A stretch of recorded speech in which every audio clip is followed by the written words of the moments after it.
السلام عليكم. عاملين ايه؟ سؤال كل ما اروح اي مكان الاقي ناس بتساله، كل ما افتح جروبات الواتساب الاقي ناس بتتكلم عنه. فقررت ان احنا نقعد نتكلم فيه النهارده مع بعض. نزلت امبارح على اسك وتعالوا نشوف مع بعض الناس قالت ايه وندردش فيه شويه. الحقيقه الابتلاءات مش مدينا فرصه نتنفس ورا بعض ورا بعض ورا بعض ورا بعض، وكل ابتلاء نقول ده اكبر حاجه، يجي اللي بعديه نكتشف ان احنا لسه ما شفناش حاجه. وولادنا معانا في النص، يعني مزودين علينا الألم والضغط أكتر وأكتر. السؤال، بنطمن إزاي ولادنا في عز كل اللي عمال يحصل لنا ده؟ الحقيقة ولادنا عايشين عصر وزمن غير اللي احنا عشناه، وشايفين ابتلاءات غير اللي احنا شفناها كتير جدا في وقتهم. وفكرة ان احنا نوصل لطريقة نطمنهم بيها ما بقتش أسهل حاجة وما بقتش ينفع نجيبها من الكتب، لأن الحقيقة التغيرات أسرع مننا بكتير قوي. كل أم فينا عارفة كويس قوي ابنها، وولادنا مش مجرد أسماء مختلفة، ولادنا شخصيات مختلفة، واللي يطمن واحد فيهم ما ينفعش إن هو يطمن التاني. واللي يطمني أنا شخصيا ملوش أي علاقة إن هو لازم يكون يطمن حد من ولادي. عشان كده لازم أتعامل مع كل حد من ولادي إن هو كيان وشخصية مختلفة، ولازم أعرف أوصل له كويس قوي. اتقال امبارح في الاسك حاجات كتيرة جدا. الناس كتيرة في الاسك قالت هقعد افكرهم بربنا واحكي لهم قصص الانبياء والصحابة واحاول ان انا اطمنهم بالذكر. ده ممتاز جدا، محدش يقدر يقول عليه حاجة، بس امتى اقدر اعمل ده؟ يا ترى في وقت الفاجعة او في وقت الابتلاء هينفع ان انا اقعد واكلم الولاد عن ربنا وقصص الصحابة وابتلاء النبي عليه الصلاة والسلام؟ الحقيقة لما قريت امبارح الإجابات دي حسيت إن هي زي بالظبط لما حصل الزلزال الأخير بتاع تركيا وسوريا. الناس اللي قاعدة تقول ده غضب من ربنا وربنا نزل علينا غضبه وإمتى هنفوق أيوة مال، يعني أنت إزاي بتتكلم كده؟ الناس تحت الأنقاض، الناس اللي عايشة في تركيا وسوريا مرعوبين من اللي هم عاملين يسمعوه وبيشوفوه، حتى لو هم بعيد شوية عن الزلزال. إزاي في عز الفاجعة وفي عز الألم تكلمني إن ده غضب ده غضب ده غضب ده غضب، في حين ان بعد ايام قليله جدا من نفس الحدث اللي هو الزلزال اكتشفنا كم رحمات من ربنا سبحانه وتعالى بينا غير طبيعيه. افتحوا فيديوهات الناجين، افتحوا فيديوهات الناس اللي نجت، شوفوا الرحمات اللي نزلت مع البلاء شكلها عامل ازاي، شوفوا لطف ربنا سبحانه وتعالى، شوفوا المعجزات. واحنا كنا متخيلين ان زمن المعجزات خلاص انتهى. ربنا سبحانه وتعالى ورانا في الزلزال الاخير ده كم من المعجزات رهيبه رهيبه، ولو قعدنا نتكلم فيها محتاجين فيديو بحاله. فانت ازاي كل الرساله اللي عمال تصدرها لي انه ابتلاء وانه غضب وانه نرجع ماشي ونعود فعلا ونتعلم من البلاء ده، بس امتى تقول لي كده؟ بصوا الناس اللي ناجين واختلاف ردود افعالهم.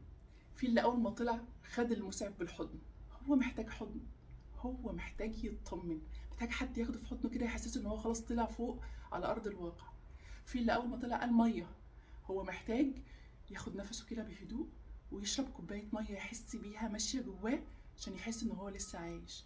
في البنت السوريه يا قلبي اللي مسكت ايد المسعف بتاعها فبس ايديها، قالت له لا انا مش عايزاك تبوس ايدي، انا عايزاك تمسك ايدي، اصل انا بحب مسك الايدين.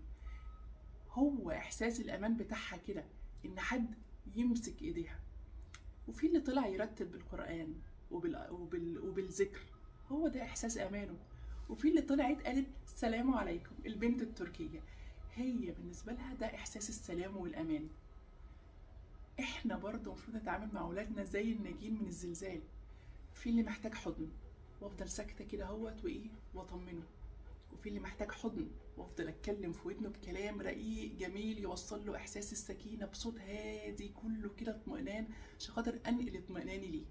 في اللي ما بيحبش الاحضان والتلامس، في اللي محتاج اقعد جنبه كده اهو، بس نبقى قاعدين جنب بعض يا دوب مثلا لامسين بعض، انا حاطه ايديا كده بهدوء، لان كلامي مهما كان بصوت هادي بيوتره. ولادنا مختلفين، ردود افعالهم مختلفه واستجاباتهم مختلفه، وانتي كأم لازم تعرفي كويس قوي تتعاملي مع استجابات ولادك المختلفه. طب بتنزل في الكتالوج يعني ببقى عارفه ازاي ان انا اتعامل مع ولادي؟ الحقيقه التجربه اثبتت انه لا. ان احنا بنفضل نخبط كتير نخبط كتير لغايه ما بنشوف كل واحد من ولادنا محتاج ايه، لان احنا بنعامل ولادنا باللي احنا شايفين ان هو كويس ليه، باللي احنا متخيلين ان هو ده الخير ليه. بيفكرني كده زي فيلم نيمو. يعني احنا اوقات كتير جدا بنبقى عاملين زي بابا نيمو، اسمه مرعش باين مش فاكره، متخيل ان هو لما يحط ابنه في فقاعه، ان الفقاعه دي هي منتهى الامان ليه. والحياه التجربه اثبتت، وتجربتي انا الشخصيه اثبتت، اللي ممكن في مره من المرات ان شاء الله بكلمكم فيها، ان ساعات تعرض الولاد للبلاء ده في رحمه، لان التجربه والقران قال ان البلاء بينزل برحماته، بتبقى مليانه رحمه اكتر من اللي موجوده في الفقاعه اللي انا عاملاها لهم.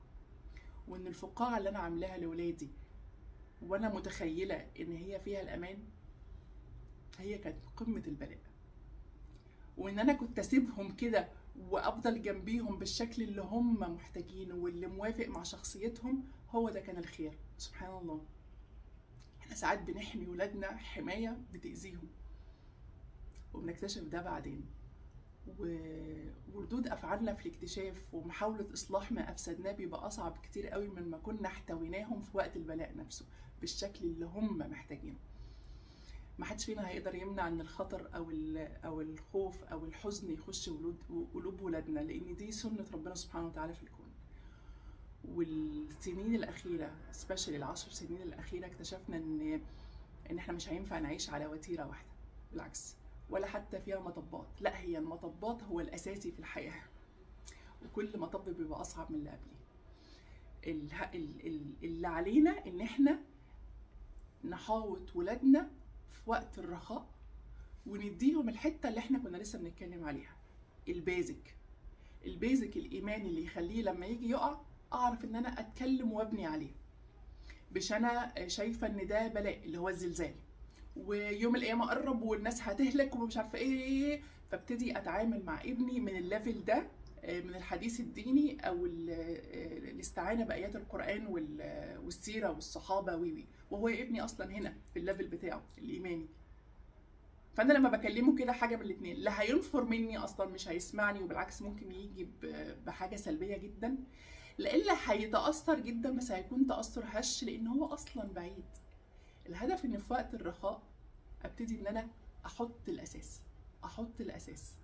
الاساس عشان لما يجي الابتلاء اشوف ابني واقف فين، وما ابتديش برضو من الحته اللي هو واقف فيها، انزل سنه صغيره واطلع معاه على قد ما يقدر يطلع معايا. وقت ده الابتلاء هيبقى فعلا يعني تمام او صح فيه ان انا ابتدي اتكلم فيه عن الصبر وعن اليقين وعن الاستعانه بربنا سبحانه وتعالى، وعن في ناس بتسلم وفي ناس بتلتزم وقت الفواجع الكبيره دي. صح، بس عايزه اقول لكم حاجه، مفيش حاجه بتحصل مره واحده، دي بتبقى ايه، طبقه فوق طبقه فوق طبقه فوق طبقه، بلاء فوق بلاء، موقف فوق موقف، لغايه ما بيجي موقف ممكن يكون بسيط جدا مش ضروري يكون بقوه الزلزال هو اللي بيجي مع الالتزام. اسالوا اي حد ملتزم كده هيقول لك ايه، كان في شراره كده عماله تحصل لغايه ما حصل موقف عادي جدا هو اللي لمس معايا، وهي الكهرباء وصلت، وهي من ساعتها وانا ربنا من عليا بالالتزام. فبرضه ما تفتكروش ان الناس بتتغير فجأة وقت الفواجع دي لان الفاجعة هزته، لا، دي هي بتبقى الهزة الأخيرة وممكن تكون أضعافها اللي لمست معاه. نرجع تاني لأولادنا، احنا دلوقتي هنتعامل معاهم على شقين. احنا بنتكلم دلوقتي على الشق اللي امتى اتكلم معاهم فيه عن ربنا وعن اليقين وعن حسن الظن وعن سنة ربنا سبحانه وتعالى في الابتلاء وسنة ربنا سبحانه وتعالى في الكون، وان هي دي الحياة، وان هي مرحلة صغيرة، وان حياتنا الحقيقية بعدين، وان احنا ما نيأس على اللي احنا فيه، وان ربنا مش بيعمل كده في المؤمنين. هو مش كل اللي ماتوا في الزلزال دول عشان وحشين، في ناس نحسبهم ان شاء الله من الشهداء، لان ربنا قال كده ان المبطون والمحروق وفي الزلزال دول من الشهداء طبعا، وفي لسه بقيه الحديث، بس انا بتكلم ان شاء الله نحسبهم من الشهداء. فمش معنى ان حاجه وحشه حصلت في موقف ان الناس كلها وحشه، بالعكس ده في ناس اصطفاها ربنا سبحانه وتعالى. ما احنا بنعيش حياتنا كلنا علشان خاطر حسن الخواتيم، كل واحد ربنا سبحانه وتعالى بيعمل خاتمته بقى باللي ربنا شايف ان هي مناسب ليه. فممكن يكون ناس كتير جدا جدا جدا من اللي ماتت في الابتلاء دي في الزلزال الاخير دوت او البلاء الاخير دوت هو اصطفاء من ربنا سبحانه وتعالى. خلاص، هي في الاخر هي دنيا، يعني هي في الاخر احنا كده كده هنموت، بس هي الفكره هنموت على خاتمه شكلها عامل ازاي، هي دي الفكره. فهو ده اللي احنا لازم نوصله لولادنا، ان احنا بنعمل علشان خاطر اللحظه دي، بنعمل عشان لحظه الموت. بس برضه هوصلها له امتى؟ هوصلها له بعد ما يكون خد مني انا كأم، كمربيه، كخاله، كجده، كحد قريب منه بيستمد من الامان اللحظه اللي هو محتاجها. اللحظه دي مش ضروري تكون لحظه يعني لحظه في الساعه، اللحظه دي في الوقت اللي يحس ان هو ابتدى يبقى فيه متوازن.